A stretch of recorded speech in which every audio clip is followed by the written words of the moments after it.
Good morning. Well, the story progresses. I wonder what these brothers thought. Here they'd come down to Egypt. They brought Benjamin with them. Simeon had been released from prison.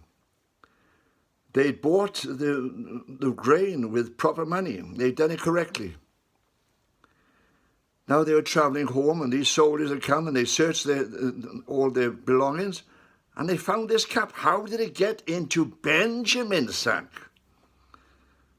But they had to go back before Joseph again, and Joseph is watching them. See, he can hear what they're saying. They don't know that. They're speaking Hebrew. But Joseph was an Egyptian, they thought, so he wouldn't understand the language. And they're talking together, and they say, this has come upon us because we treated that young boy, Joseph, so badly, we shouldn't have done it. And now we're going to have to pay the penalty. We're going to become slaves of Joseph. We're going to become slaves of the Egyptians.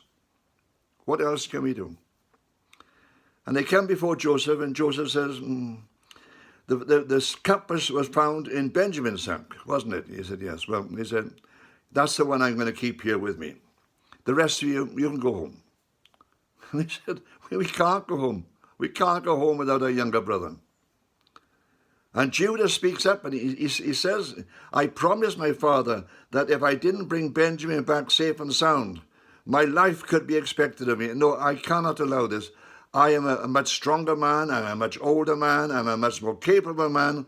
Take me as your slave and let the young boy go, because something terribly wrong is happening here. But I will stay as your slave, but you must let the young boy go. Otherwise, our father, well, he'll die of grief if this young boy doesn't come back to him. Joseph looks at them and realizes that there's been a change of heart. They weren't prepared to sacrifice Benjamin in order that they could get away free. They've been prepared to sacrifice Joseph so that they could inherit all of Jacob's estate when he actually died. But they weren't prepared to sacrifice Benjamin for their own freedom. There's been a change of heart amongst these men. And he suddenly realizes this is the end of the game.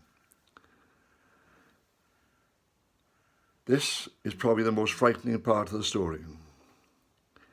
Because this nobleman of Egypt, this prime minister of Egypt, this man to whom, when he rode his chariot through the towns, people went ahead of him saying, bend the knee, bend the knee. And all the Egyptians had to bend the knee as he passed. This man with all this power suddenly looks at him and he says, you don't recognize him, do you? And they say, no, we don't. We saw you last time you came, but we don't recognize you.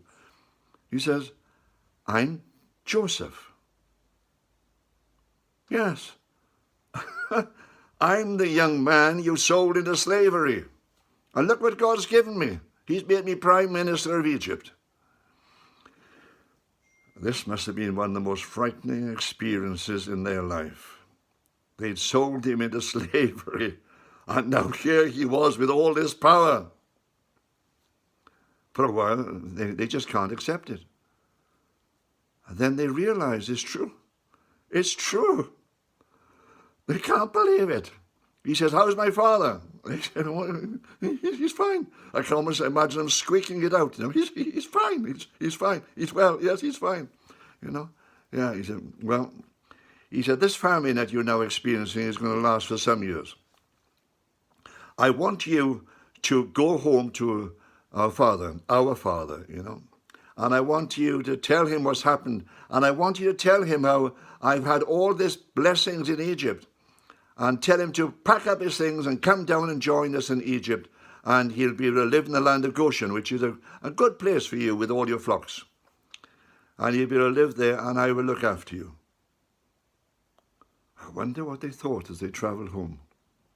And when they got home, they said, you're not going to believe this. The Prime Minister of Egypt, the one we were frightened of, it's Joseph. It's Joseph. And Jacob himself can't believe it. But I'm sure Benjamin convinced him and finally says, it must be true. And what's more, they said, when they sent us back here, he sent all carts with us so we could pick up all our belongings and all our families and travel down to Egypt, because he said the famine is going to be going on for many years yet. Well, Jacob must have been in a quandary. What is he going to do? You see, his father Isaac had been told, don't leave the land of Canaan, stay there, whatever happens. And he doesn't want to disobey God on this one. But he suddenly realizes God's hand is in this. And so they pack up their belongings, 84 of them, 84 people, onto carts, and they bring them down to Egypt. And they're taken to the land of Goshen. And there, finally, Joseph comes and meets his father. It must have been a strange reunion, this strange young man with all of his dreams. Here he was. His brothers had truly had to bow down to him. His father and Leah had to bow down to him. He was, in fact, the prime minister of Egypt. But he was also Jacob's son. And they fell on each other and wept together and rejoiced together that the child who was lost had been found again. We're coming back to this again tomorrow.